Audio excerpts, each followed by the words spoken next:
Martial Peak, Kabanata 25. Ang mahiwagang epekto pagsunog ng insenso. Nang pumasok si Ziyaning Chang sa contribution hall, lihim siyang lumingon sa likod at nakitang umalis na si Yang Kai. Hindi niya maiwasang mapabuntong hininga. Dahil siguro sa nangyari kaninang umaga ay medyo nakonsensya siya. Habang nasa gulo ang kanyang puso, narinig niyang bamantong hininga si Treasurer Meng mula sa likod ng counter. Anong problema, Master? Tanong ni Ziyaning Chang. Naaawa lang ako sa batang yun. Napabuntong hininga si Treasurer Meng. Siya ay isang mabuting bata, handang magtiis ng hirap at magsikap. Maganda rin ang kanyang pagkatao, at hindi rin masama ang kanyang ugali. Nang marinig ni Ziyaning Chang na pinuri ng kanyang amo si Kei Yang, agad siyang nagalit. Naisip niya sa kanyang sarili, hindi mo pa alam kung ano ang ginawa niya sa iyong disipulo ngayong umaga.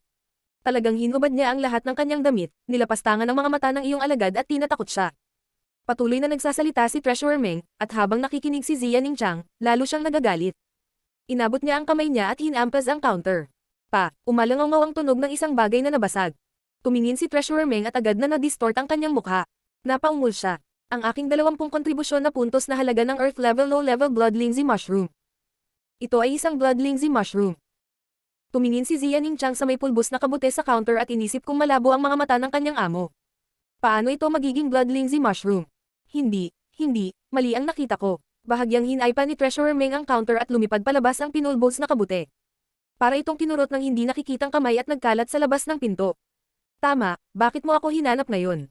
Naging seryoso ang mukha ni Treasurer Meng. Nakalusot ako. Namula ang mukha ni Treasurer Meng habang maingat niyang sinusuri ang kaharian ni Ziyaning Chang. Hindi niya napigil ang tumanggo. Mabuti, hindi ako nagkamali ng nakita. Ang iyong pangangatawan lamang ang angkop para sa pamamaraang ito.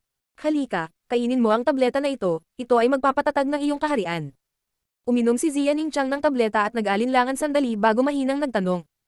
Guro, kumusta ang iyong mga sugat? Tumiti ang Treasurer Meng. Huwag kang mag-alala tungkol sa akin, napakaraming taon na ang nakalipas, hindi ito malaking bagay. Napuno ng pananabik at pananabik si Yang Kai habang nagmamadaling bumalik sa kubo na gawa sa kahoy. Ngayon na ang Three-Lived Chaos Spirit Flower at ang Dead Jedi Tree Grass ay naihanda na, at ang dami ay hindi maliit, ito ay dapat na sapat para sa isang sandali. Nakahanda na ang lahat maliban sa hanging silangan. Gustong malaman ni Yang Kai kung talagang makakatulong sa kanya ang insenso sa paglilinang. Ang kubo na gawa sa kahoy ay matatagpuan sa pinakaliblib at mapanglo na bahagi ng High Heaven Pavilion, kaya karaniwang walang nagmamalasakit dito, kaya hindi na kailangang mag-alala ni Yang Kai na ilantad ang kanyang sikreto. Pagpasok sa kubo, tinawag niya ang walang salita na itim na libro at binaliktad ang ikatlong pahina, pagkatapos ay kinuha ang insenso at inilagay sa tabi ng kama. Pagkatapos ay inilabas niya ang Three-Lived Chaos Spirit Flower at ang Dead Jedi Tree Grass, pinalamanan ng 2 damo sa loob at isinara ang takip. Sa isang iglap, napuno ng mahinang halimuyak ang kahoy na kubo. Huminga ng malalim si Yang Kai at maingat na naramdaman ito. Nalaman niya na kahit na medyo espesyal ang halimuyak na ito, walang kapansin-pansin tungkol dito. Tsaka pagkatapos niyang huminga ay walang naramdaman ang katawan niya. Gayunpaman, mula sa mga butas sa takip ng incense burner, isang tuloy-tuloy na daloy ng halimuyak ang bumalat sa mga butas ng ilong ni Yang Kai. Ito ay parang isang payat na ahas, kakaiba, na pumapasok sa katawan ni Yang Kai sa pamamagitan ng kanyang bibig at ilong. Parang may dagdag sa kanyang katawan, sa kanyang laman, dugo, meridian, at maging sa kanyang bone marrow, isang pamamanhid na pakiramdam ang kumalat sa kanyang buong katawan. Si Yang Kai ay hindi ng ahas na maging pabaya, mabilis na kinuha ang insenso at naghahanda sa paglilinang. Sa sandaling lumabas siya, nagulat si Yang Kai. Ang kanyang paa ay tila na puno ng tingga, hindi maihahambing na mabigat, at sa hakbang na ito, ang kanyang pisikal na lakas ay mabilis na nauubos. Sa isa pang hakbang, si Yang Kai ay nagkaroon ng ilusyon na ang kanyang buong katawan ay malapit ng gumuho. Malamig na pawis ang bumuho sa kanyang buong katawan, at lahat ng kanyang kalamnan ay nanikip. Ang chi na kakakultivate niya kamakailan ay tumatama sa kanyang mga meridian, at ang mga buto sa buong katawan niya ay gumagawa ng mga tunog ng crack. Pagkatapos ng ikatlong hakbang, nanlambot ang mga binti ni Yang Kai, at diretso siyang napaluhod, ang insenso sa kanyang kamay ay gamulong sa malayo. Habang nasa lupa ang 2 kamay, si Yang Kai ay hindi kumikibo na parang bundok, ngunit ang kanyang mabigat na paghinga ay parang silang bubuyog. Marahas na tumaas-baba ang kanyang dibdib, at nanginginig ang kanyang laman at dugo. Ang kanyang mga meridian, panloob na organo, at mga buto ay lumalawak at kumukunot, at ang pakiramdam ng pamamanhid ay lumalakas at lumalakas. Gustong umungol ni Yang Kai, ngunit mariin niyang pinigilan ang sarili. Ang kanyang kasalukuyang sitwasyon ay malinaw na isang estado ng labis na pagkahapo. Ilang beses na niya itong naranasan noon, kaya medyo pamilyar si Yang Kai dito. Ngunit ngayon lang, malinaw na 3 hakbang pa lang ang ginawa niya, kaya paano niya nauubos ang lahat ng kanyang pisikal na lakas. Hindi lamang naubos ang kanyang pisikal na lakas, maging ang kanyang espiritu ay naubos. Parang ilang araw at gabi siyang walang tulog, at medyo malabo ang mata. Masasabing bumagsak na ang kanyang espiritu sa pinakamababang punto, at wala man lang siyang lakas na gumalaw kahit isang daliri. Sa sandaling ito, ang mga epekto ng Free-Lived Chaos Spirit Flower at ang Dead Jedi Tree Grass ay lumitaw sa isip ni Yang Kai. Ang parehong mga halamang gamot ay bahagyang lason, ngunit ang toxicity ay hindi malakas. Ang mga ordinaryong tao ay maaaring kumain ng ilan sa kanila, ngunit ang una ay nakakapinsala sa espiritu, habang ang huli ay nakakapinsala sa katawan. Kasama ang kanyang kasalukuyang pisikal na kondisyon, medyo naiintindihan ni Yang Kai. Marahil ay dahil nalanghap niya ang kakaibang halimuyak sa insenso, kaya nangyari ito. Ngunit kung ito man ay ang Free-Lived Chaos Spirit Flower o ang Dead Jedi Tree Grass, imposibleng magkaroon sila ng ganoon kalakas na epektong panggamot. Ang misteryo ay dapat na lumitaw sa insenso burner. Maaari nitong palakihin ng walang katapusan ang mga epekto ng dalawang halamang ito. Nakuha niya ang matibay na gintong balangkas, kaya napakalakas ng kanyang kakayahan sa pagbawi. Noong araw na iyon, matagal na siyang nagtanim ng walang pagod, kaya natural na hindi niya maabot ang kanyang limitasyon. Nang hindi naabot ang kanyang limitasyon, hindi niya mapipilit ang kanyang potensyal. Pero ngayon iba na, 3 hakbang pa lang siya ay pagod na siya. Kung naabot niya ng ganoon kadali ang kanyang limitasyon, matatakot pa ba siya na hindi makapagtanim sa hinaharap? Si Yang Kai ay palaging naniniwala na ang potensyal ng isang tao ay walang limitasyon, at ang susi ay kung paano ito mahukay. Bagaman ang kakayahan ay maaaring makaapekto sa paglaki ng isang magsasaka, ang sariling pagsisikap ay kailangan din. Kaya sa lahat ng mga taon na ito, kahit alam niyang hindi sapat ang kanyang kakayahan, walang pagod pa rin siyang nagtrabaho at hindi sumuko sa paglilinang. Sa pag-iisip nito, nabuhayan ang espiritu ni Yang Kai. Ang kanyang mga kamay ay unti-unting gumamit ng lakas upang suportahan ang kanyang pagod na katawan. Marahas na nanginginig ang kanyang dalawang paa. Nalantad ang mga ugat ni Yang Kai, at malapit nang sumabog ang kanyang mga mata. Unti-unti, itinaas niya ang sarili. Halos maubos ang lahat ng pisikal na lakas sa kanyang katawan, at ang kanyang kamalayan ay malapit nang lumabo. Ngunit sa kanyang puso, isang matinding pagkahumaling ang sumambulat. Sa kanyang buhay, hindi pa siya nagkaroon ng ganoon kalakas na pagnanais, ang pagnanais na manalo. Tumayo ka, bumangon ka mula sa kung saan ka nahulog. Ang panindagan ay upang lumampas sa limitasyon, at manalo. Ang oras ay hindi lumipas ng nakabagal. Pagkatapos ng oras ng isang tasa ng tsaa, kalahating itinuwid ni Yang Kai ang kanyang katawan. Ang kanyang mga paa ay tumuntong sa lupa, at ang kanyang mga binti ay bahagyang nakayuko, nanginginig na parang isang palawit. Ngunit napakatibay ng momentum ng pag-aayos ng kanyang katawan, at kahit mabagal ay hindi ito nagbabago. Sa wakas, nasinabayan ng dagandong ni Yang Kai, ang kanyang katawan ay umayos. Bahagya siyang sumaray-shuray, ngunit ang kanyang mga paa ay matatag na nakapwesto. Marshall Peak, Kabanata 26. Ang paghihiganti ng kontrabida, umaga hanggang gabi.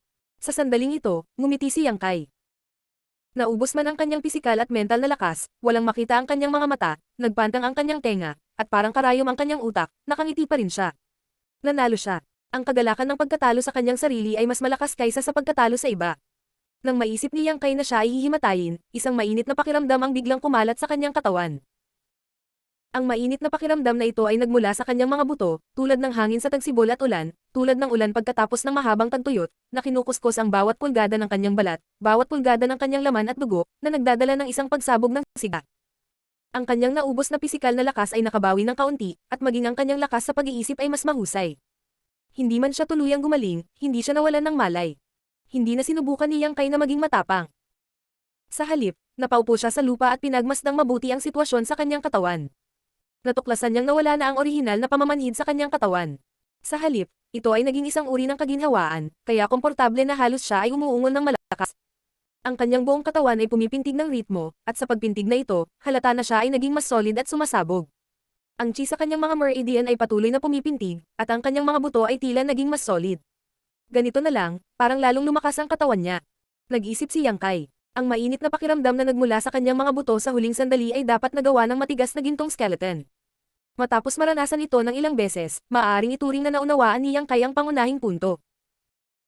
Tanging kapag siya ay hindi sumusuko at matyaga sa harap ng kahirapan, maaari niyang pasiglahin ang potensyal ng matigas na gininto ang skeleton. Kung siya ay nakompromiso sa harap ng kahirapan, ang matigas na gininto ang skeleton ay hindi magbibigay sa kanya ng anumang tulong. Ito ay talagang isang natatanging golden skeleton. Napangiti si Yang Kai. Sa sandaling ito, sa wakas ay naunawaan na niya kung bakit nagawang tulungan siya ng insenso sa paglilinang. Ang nakapagpapagaling na epekto ng mga halamang gamot sa insenso burner ay pinalaki ng libu-libong beses. Matapos malanghap ito, nadagdagan nito ang bilis ng pagkawala ng kanyang pisikal na lakas, at ang antas ng pagkapagod sa pag-iisip. Kaya naman nakatatlong hakbang lang siya bago siya halos mawalan ng malay. Ngunit ang ganitong uri ng nakapagpapagaling na epekto na pinalaki ng incense burner, bagamat malupit, ay hindi dapat magdulot ng anumang sekwela, kung hindi, hindi ito makatutulong sa kanya sa paglinang. Sa pamamagitan lamang ng pagtagumpayan ng kahirapan na ito at pagpapasigla sa kakayahan sa pagbawi ng matigas na gininto ang skeleton ay makakamit niya ang mga tunay na benepisyo, at saka lamang siya makakalagpas sa kanyang mga limitasyon at maging mas malakas. Ang incense burner na umaalingaw mula sa incense burner at ang matibay na golden skeleton ay nagpupuno sa isa't isa. Ang lahat ng ito ay sariling hula ni Yang Kai. Ngunit kung isasaalang-alang kung ano ang nangyari, ito ay karaniwang katotohanan. Susunod, kinailangan itong i-verify ng mabuti ni Yang Kai. Walang tigil ang kakaibang halimuyak sa insenso. Kahit na walang hangin sa silid, naanod pa rin ito patungo kay Yang Kai. Gayunpaman, natuklasan ni Yang Kai na kung mananatili siya sa kanyang kinaroroonan, ang halimuyak ay walang epekto sa kanya. Pagkatapos magpahinga ng isang oras, naramdaman ni Yang Kai na nakabawi na siya ng maraming lakas. Siya ay tumayo ng nanginginig, at si Yang Kai ay muling humakbang pasulong. Sa sandaling dumanas ng malaking pagkawala, si Yang Kai ay naglakad ng napakabagal sa pagkakataong ito. Habang naglalakad siya, maingat niyang pinakiramdaman ang paligid. Nang lumapag ang kanyang paa sa lupa, natuklasan ni Yang Kai na ang lakas sa kanyang katawan ay parang baha na bumubulusok sa isang dam, na bumubulusok sa kanyang katawan. Ganon din ang diwa niya, bigla siyang napagod. Walang dahilan para dito, walang palatandaan ito. Sa isa pang hakbang, ang kaunting lakas na kanyang nabawi ay tuluyang naubos. Muntik nang mahulog si Yang Kai. Nangangamba ang kanyang mga ngipin, muling tumaas ang matigas na ulo ni Yang Kai, at desperadong iginalaw niya ang kanyang mga paa. Sa pagkakataong ito, naglakad si Yang Kai ng 4 na hakbang bago siya huminto. Ayaw man niyang aminin ang pagkatalo ay hindi makasabay ang kanyang katawan. Kung tutuusin, mahina pa rin ang lakas niya. Unti-unting kumakalat ang mainit na pakiramdam sa kanyang katawan, at ang lakas na kanyang nabawi ay hindi sapat para mahimatay siya. Pagkatapos ng maraming pagsubok, lahat ng haka-haka ni Yang Kai ay nakumpirmang tama. Bagamat ang insenso burner na umaagos mula sa pagsunog ng insenso ay nagpapagod sa mga tao, hindi ito nagdulot ng anumang mga sekwela. Kailangan ding pasiglahin ang unyielding golden skeleton. Kung mas hindi sumusuko ang puso, mas malakas ang init, at mas malaki ang mga benepisyong may dudulot nito sa katawan. Ang ganitong uri ng pamamaraan ng paglilinang ay hindi maisip. Kung tutuusin, parang pinaglalaroan ang buhay ng isang tao. Kung ang isa ay hindi maingat, ito ay lampas sa pagtubos. Sa kabutihang palad, si Yang Kai ay lubos na nakakaalam sa sarili. Sa bawat oras na lumampas siya sa kanyang limitasyon, siya ay titigil.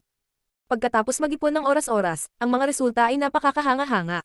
Ang potensyal ng isang tao ay talagang walang limitasyon, ngunit kung nais ng isang tao na maging malakas, palaging may unti-unting proseso. Kitang-kita ang pag-unlad ni Yang Kai. Nakapaglakad na siya ng 6 na hakbang, na malaking improvement kumpara sa unang pagkakataon. Gayunpaman, hindi pa rin nasisiyahan si Yang Kai. Naglalakad lang siya habang inaamoy ang insenso. Kung magagamit niya ang kanyang mga kamao at paa habang inaamoy ang insenso, kung gayon ito ay tunay na paglilinang. Pagkatapos, nakakita si Yang Kai ng isang malaking problema. Ang ganitong uri ng pamamaraan ng paglilinang ay kumakain ng napakaraming halamang gamot. Ang paglalagay ng Free-Lived Chaos Spirit Flower at isang Dead Jedi Tree Grass sa insenso burner ay maaari lamang tumagal ng halos 1 oras. Pagkatapos ng 1 oras, kinailangan niyang ilagay muli ang mga halamang gamot upang makagawa ng insenso. Nagkalkula si Yang Kai gamit ang kanyang mga daliri, at ang kanyang mukha ay biglang naging pangit. Mayroong 24 na oras sa isang araw, at nagtanim siya ng 14 hanggang 14 na oras sa isang araw. Mangangailangan ito ng hindi bababa sa 14 na halamang gamot. Sa kanyang kasalukuyang mga reserba, mauubos niya ang lahat ng Dead Jedi Tree Grass at kalahati ng Free-Lived Chaos Spirit Flower sa loob ng 2 araw nang hindi hihigit sa 2 araw. Ano ang gagawin niya kung maubusan siya ng mga halamang gamot? Mayroon lamang siyang 38 na kontribusyon na puntos ngayon. Ilang araw niya kayang panindagan ang sarili niya. Ang akala niya noong una ay napakayaman, ngunit ngayon ay tila napakahirap pa rin. Nang gabing iyon, nakatulog si Yang Kai sa matinding pag-aalala. Ang kanyang isip ay puno ng kung paano makakuha ng mga halamang gamot at mga puntos ng kontribusyon. Kahit sa kanyang mga panaginip, natagpuan niya ang isang malaking bilang ng Free-Lived Chaos Spirit Flowers at Dead Jedi Tree Grass. Noong gabing iyon, hindi nakatulog ng maayos si Yang Kai. Noong gabing iyon, hindi rin nakatulog ng maayos si Sassafras. Si Sassafras ay nagpagulong-gulong at lumingon nang hindi mapakali nang maisip niya kung paano niya agresibong dinala ang mga tao upang humanap ng gulo kay Yang Kai sa umaga, para lamang talunin niya ito. Kung hindi dahil sa kanya, baka nakipag-hook up na siya sa anak ni Boss Lee. Kung hindi dahil sa kanya, hindi niya kailangang magdusa ng husto. Sa pag-iisip tungkol sa anak ng He family, napuno ng sama ng loob si Sassafras. Hindi na siya magkakaroon ng mukha para makipagkita sa kanya. Sabi nga sa kasabihan, mas mabuti pang give-a ng 10 templo kaysa sirain ang kasal. Yang Kai, sobra na ang ginawa mo sa paghihiwalay mo sa isang mapagmahal na mag-asawa. Sabi nga sa kasabihan, hindi pa huli para maghayganti ang isang Ginoo, ngunit laging huli na para maghayganti ang isang kontrabida. Walang alinlangang si Sassafras ang huli. Bagamat maaari niyang hamanin muli si Yang Kai sa loob ng ilang araw, hindi na makapaghintay si Sassafras hanggang noon. Hindi na siya makapaghintay na bugbugin si Yang Kai ngayon, sa kanya lang may lalabas ang puot sa kanyang puso. Paikot-ikot, hindi makatulog si Sumo, kaya't bumangon siya sa inis. Hindi lang siya bumangon, gin-icing din niya ang kanyang mga nasasakupan sa kalagitnaan ng gabi. Marshall Peak, Kabanata 27. Mag-aral ka at huwag magpabuntis. Hindi nagtagal, isang grupo ng mga inaantok na alagad ng Sky Tower ang nagtipon sa silid ni Sassafras. Iyang Master Su, anong problema? Tanong ng isa habang kinukusot ang mata. Wala naman, kaninang umaga lang. Sassafras tried his best to calm down. Tinawagan ko ang lahat dito dahil gusto kong bigyan ako ng lahat ng ideya kung paano maghiganti at lutasin ang puot sa aking puso. Sabi ng isa pang tao. Iyang Master Su, hindi ba pwedeng maghintay na lang tayo ng 4 na araw? Pagkaraan ng 4 na araw, hahamunin ko ang Yang Kai na iyon at ipinapangako namin na bugbugin siya sa ulo ng baboy. Hindi nasiyahan si Sassafras. Bakit ko kayo tatawagan dito kung kaya kong maghintay hanggang doon? Mahimbing na natutulog ang grupo ng mga tao nang magising sila. Halatang wala silang lakas na tumugon sa mga sinabi ni Sassafras. Sa halip, patuloy silang humikab. Nang makita ang kanilang reaksyon, mas lalo pang nena si Sassafras. Hinampas niya ang mesa at sumigaw. Lahat kayo, mag-isip kayong mabuti. Kung hindi kayo makakaisip ng magandang ideya ngayon, wala ni isa sa inyo ang makakabalik sa pagtulog. Nagulat ang lahat. Ngayon lang nila na-realize na galit pala si Sassafras. Nawala ang kanilang antok at mabilis silang nakaisip ng plano. Hindi nagtagal, isang disipulo ng Sky Tower na nagngangalang Li Yuntian ang nagmulat ng mata at nag-isip ng magandang ideya. Sinabi niya kay Sassafras. Iyang Master Su, magagawa natin ito. Habang nagsasalita siya, yumuko siya at mamulong sa tainga ni Sassafras, na sinasabi sa kanya kung paano nila magagawa ito at ito at ito at ito. Tuwang-tuwa si Sassafras. Tinapik niya ang balikat ni Li Yuntian at sinabi. Hindi masama, hindi masama. Ito ay isang magandang ideya. Ipauubaya ko sa iyo ang bagay na ito. Iyang Master Su, huwag kang mag-alala. Tumiti din si Li Yuntian. Matulog ka na ulit. Ikanaway ni Sassafras ang kanyang kamay. Nakahinga ang lahat at mabilis na naghiwa-hiwalay. Pagtingin sa madilim na gabi sa labas, tumawa ng masama si Sassafras. Yang Kai, Brother Yang, hintayin natin. Maya-maya, nakatulog ng kontento si Sassafras. Kinabukasan, nagising si Yang Kai at nagpractice ng tempered body technique. Pagkatapos, lumabas siya para magwalis ng sahig. Kahapon, ginamit niya ang insenso sa paglilinang. Bagaman ito ay pahirap at masakit pa rin ang kanyang likod, ang mga resulta ay medyo halata. Ang pinakahalatang resulta ay noong nagsasanay siya ng mga diskarte sa kamao at paa ng body temperang chapter, malinaw niyang naramdaman na ang kapangyarihan ng langit at lupa ay bahagyang nabawasan. Ito ay madaling maunawaan. Ang insenso sa insenso burner ay nagbigay sa kanya ng matinding presyon. Ang pagsasanay sa tempered body technique ay nagbigay din sa kanya ng matinding pressure. Kapag siya ay umangkop sa isang uri, siya ay natural na makakaangkop sa isa pang uri. Ang pagsunog ng insenso ay isang magandang bagay. Nasa sabik si Yang Kai at nais niyang tapusin ang kanyang trabaho sa lalong madaling panahon upang maipagpatuloy niya ang kanyang paglilinang. Gayunpaman, nasa kalagitnaan pa lang si Yang Kai nang biglang hamarang ang isang tao sa kanyang dinadaanan. Itinaas ni Yang Kai ang kanyang ulo at tumingin sa ibang tao. Malabo niyang naramdaman na medyo pamilyar ang taong ito. Sa sandaling ito, ang taong ito ay nakatingin sa kanya ng nakangiti. Kagabi, binigyan ni Li Yuntian ng ideya si Sassafras. Bagamat may naisip na siyang plano, hindi siya naglakas loob na maging pabaya. Kumpiyansa siya na kaya niyang harapin si Yang Kai. Ngayon, ang pinakamahalagang bagay ay humanap ng paraan para dayin ang kabilang partido at palabanan siya. Buti na lang, nang makipaggulo siya kay Sassafras kahapon, nagtago siya sa likod ng mga tao. Sa pagkakataong iyon, wala siyang masyadong sinasabi. Hindi dapat siya napansin ng Yang Kai na ito. Ito ay naging mas madali para sa kanya. Madaling araw, naghintay si Li Yuntian habang nagwawali si Yang Kai sa sahig. Oo nga, nakita niya si Yang Kai na naglalakad palapit sa kanya. Agad siyang ngumiti at naglagay ng hindi nakakapinsalang ekspresyon habang naglalakad. Ang kanyang kasalukuyang hitsura ay dapat na sapat na pala kaibigan. Pinalakas ni Li Yuntian ang kanyang sarili. Junior brother, may maitutulong ba ako? Si Yang Kai ay hindi tumayo sa seremonya. Pagkatapos ng lahat, ang lahat ng mga alagad ng katawan ay ang kanyang mga junior brothers. Bagamat mababa ang kanyang antas, may mga benepisyo ang pagpasok ng maaga sa sekta. Kapag nakita niya ang isang mahinang alagad ng katawan, maaari niyang tawaging kapatid. Ikaw ba si Yang Kai, Brother Yang? Tanong ni Li Yuntian kahit alam niya ang sagot. Tumanggo si Yang Kai. Oo, tuwang-tuwa si Li Yuntian. Ikaw talaga. Brother Yang, matagal ko nang narinig ang pangalan mo. Ang pagkikita natin ngayon ay talagang tinutupad mo ang iyong reputasyon. Dahil sa mga salitang ito ay naiinis si Li Yuntian, ngunit wala siyang pagpipilian kundi ipakita ang kanyang sinseridad. Masyado kang seryoso, masyadong seryoso. Napakalinaw ni Yang Kai sa sarili niyang sitwasyon, sikat na sikat ang pangalan niya sa mga ordinaryong disipulo. Si Li Yuntian ay kumilos na parang pamilyar siya kay Kai. Hinawakan ng malaking kamay ni Yang Kai, malakas niyang tinabig ito. Senior brother Yang Kai, narinig ko na tinuruan mo ng leksyon ang Zhao na iyon kahapon. Talagang kasiya siya. Ano? May sama ka ba sa kanya? Pinalaki siya ni Yang Kai. Nanlamig ang mukha ni Li Yuntian. Mayroong awayan. Ang taong ito ay may mukha ng tao ngunit puso ng hayop. Siya ay kasuklam-suklam at walang hiya. Minsan niya akong pinahiya. Kung gayon bakit hindi ka maghayganti? Nagtataka na tanong ni Yang Kai. Kahit sa panaginip ko, gusto kong maghayganti, pero... Bamantong hininga si Li Yuntian. Senior brother Yang, natatakot ako na alam mo rin na may tao sa likod ni Zhao Hu. Wala akong pakialam sa isang maliit na Zhao Hu, ngunit ang taong nasa likod niya ay hindi isang taong maaari kong pukawin. Totoo yan. Tumanggo si Yang Kai. May umalalay sa kanila si Sassafras. Ang mga karaniwang disipulo ay talagang hindi nang ahas na guluhin sila. Kaya, talagang nakatulong sa akin si Brother Yang na nagtuturo kay Zhao Hu ng leksyon kahapon kay Junior Brother na mailabas ang kanyang galit. Luha ng pasasalamat si Li Yuntian. Tumiti si Yang Kai. Ito ay isang spar lamang sa pagitan ng mga kapwa-disipulo. Hindi gaano.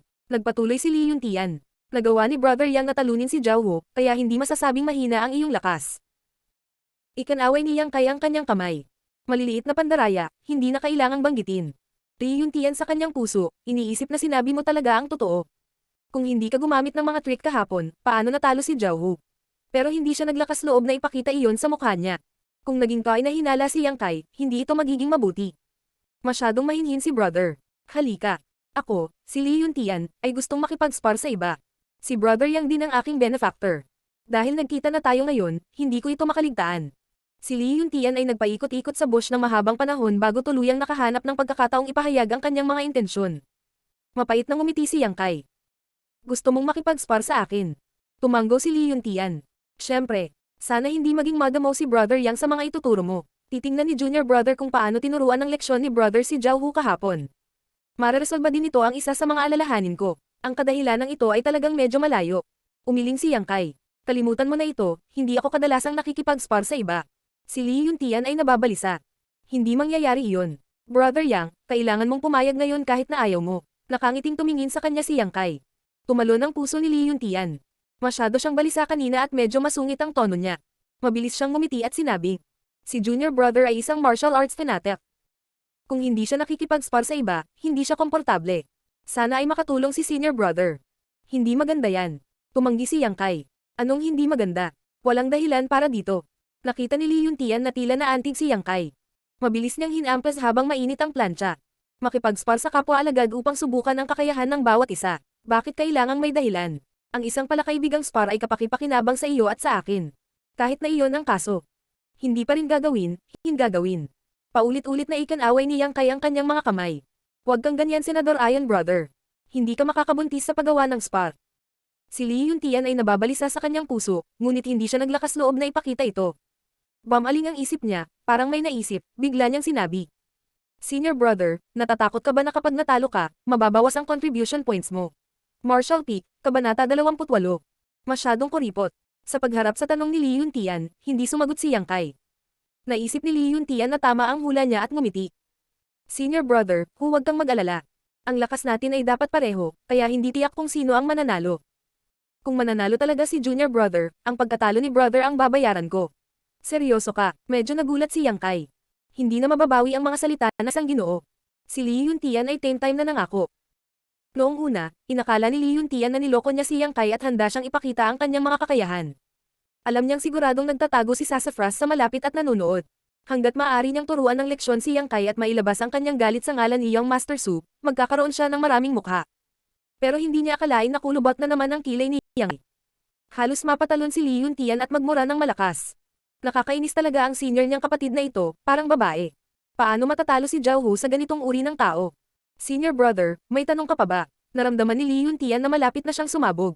Nako, bagamat gusto ko ring ikumpara ang mga tala sa iyo, na-challenge na ako kahapon. Kung gusto mong lumaban ulit, maghintay ka pa ng ilang araw.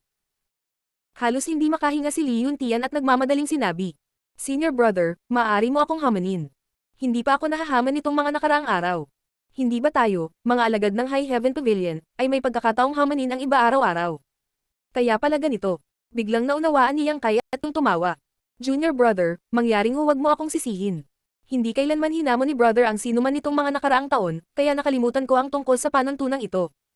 Dahan-daang bumuntong hininga si Lee Yuntian, na parang gusto niyang ilabas ang galit at depresyon sa kanyang puso. Pagkaraan ng mahabang panahon, sinabi niya.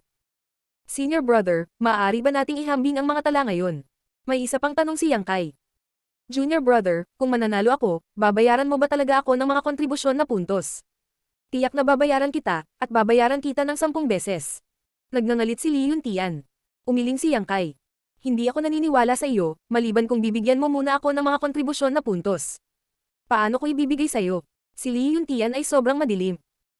Ang mga kontribusyon na puntos ay naitala lahat sa silid ng mga account at hindi maaaring dalhin sa paligid para sa mga transaksyon. Masyadong makitid ang kapatid na ito. Hindi kaya ako tatanggi sa ganitong bagay. Meron akong naisip. Napangiti si Yang Kai, sumenyas kay Lee Yuntian, at pagkatapos ay bamulong ng ilang salita sa kanyang tainga. Ilang beses nagbago ang ekspresyon ni Lee Yuntian. Hindi niya maiwasang aminin na maliksi talaga ang isip nitong si Yang Kai. Naiisip pa niya ang ganoong paraan. Junior brother, okay lang kung nahihiya ka. Hindi naman sa wala akong tiwala sa iyo bilang kapatid, kaya lang. Si Yang Kai ay naglala ng husto. May gusto siyang sabihin pero pinigilan niya. Paanong hindi alam ni Lee Yuntian ang ibig niyang sabihin? Bagamat hinamak siya sa kanyang puso, alang-alang sa sariling plano, kaya lang niyang magtiis. Ibinuka niya ang kanyang bibig at sinabi, walang anuman. Senior brother, maghintay ka lang dito. Pupunta ako pagkatapos kong makuha ang mga gamit. Teka lang, ang bilis ko. Habang nagsasalita siya ay nagmamadali siyang tumakbo. Sa pagtingin sa kanyang nawawalang figure, si Yang Kai ay napuno ng emosyon. Sa mundong ito, may mga tao pa ring nagpapadala sa kanya na humihiling na bugbugin siya. Kapag nabigo sila, binigyan pa rin siya ng mga bagay. Ito ay talagang kakaiba. Ngunit ito ay mabuti rin. Ito ay maaaring ituring bilang paglutas sa kanyang kagyat na sitwasyon. Sa kasamaang palad, ang pamamaraang ito ay maaari lamang gamitin ng isang beses. Sa susunod, hindi na ito magagamit muli. Saglit, medyo naiinis si Yang Kai. Kung alam niya ng mas maaga, walang awa niya itong pinunit na parang leon. Sa kasabikan ni Lee Yuntian, naisip niya na kahit na medyo sobra-sobra ang kanyang kahilingan, papayag pa rin siya. Pinangunahan ni Sassafras ang isang grupo ng mga tao at nagtago sa hindi kalayuan. Nang makita nilang nag-uusap sina Lee Yuntian at Yang Kai, lihim silang natuwa. Handa silang manood ng magandang palabas, ngunit hindi nila inaasahan na talagang nagmamadaling tumakas si Lee Yuntian. Ang eksenang ito ay nagpagulo kay Sassafras. Ang planong pinag-usapan nila kagabi ay hindi kasama ang hakbang na ito. Ano ang ginagawa ni Lee Yuntian? Nataranta si Sassafras. Nagmamadali siyang nagpadala ng mga tao upang harangin si Lee Yuntian. Gusto niyang magtanong tungkol sa sitwasyon doon. Matapos maghintay ng isang oras, ang taong pinadala niya ay bumalik at bamulong kay Sassafras. Iyang Master Su, sinabi ni Lee Yuntian na si Yang Kai ay napakaliit. Sinabi niya na gusto niyang pumunta siya sa contribution hall upang makipagpalitan para sa 10 halamang gamot upang mabayaran ang kanyang pagkalugi bago siya pumayag na makipag-spar kay Lee Yuntian. Hindi ba masyadong maliit iyon? Napatulala si Sassafras. Si Yang Kai ay isang pagsubok na alagad lamang. Kung matalo siya, isang kontribusyon lang ang mawawala sa kanya. Bakit kailangan pa niyang tumbasan siya ng 10 halamang gamot? Nagyabang si Lee Yuntian, kaya gusto niya ng 10 beses ang kabayaran, kaya... Well, magsilbi sa kanya ng tama. May kakaibang ekspresyon si Sassafras. Ngunit kalimutan mo na ito. Hanggat matuturuan natin ng leksyon si Yang Kai, ang 10 halamang gamot ay wala. 10 damo, ito ay tinatayang 10 puntos ng kontribusyon. Talagang hindi ito inilagay ni Sassafras sa kanyang mga mata. Nang malaman ng grupo ang sitwasyon, maaari lamang silang maghintay at maghintay. Makalipas ang kalahating oras, halos tapos na si Yang Kai sa pagwawalis ng sahig. Noon lamang tumakbo pabalik si Lee Yuntian na puno ng pawis ang mukha. Hindi naman masyadong malayo ang lugar na ito sa contribution hall, ngunit natutulog pa rin ang matandang contribution hall na si Meng. Nagising na lamang siya matapos kumatok si Lee Yuntian sa pinto ng mahabang panahon. Nabalisa ang matandang si Meng dahil sa kanyang wet dream, kaya natural na hindi maganda ang kanyang init ng ulo. Walang oras si Lee Yuntian para turuan ng leksyon si Yang Kai bago siya sinamantala ng matandang Meng. Gumastos siya ng 20 puntos ng kontribusyon upang ipagpalit sa 10 ordinaryong halamang may mababang kalidad. Galit na galit si Lee Yuntian. Lihim siyang nanumpa na tiyak na babalikan niya si Yang Kai mamaya. Pagdating niya sa napagkasunduang lugar, talagang nandoon pa rin si Yang Kai.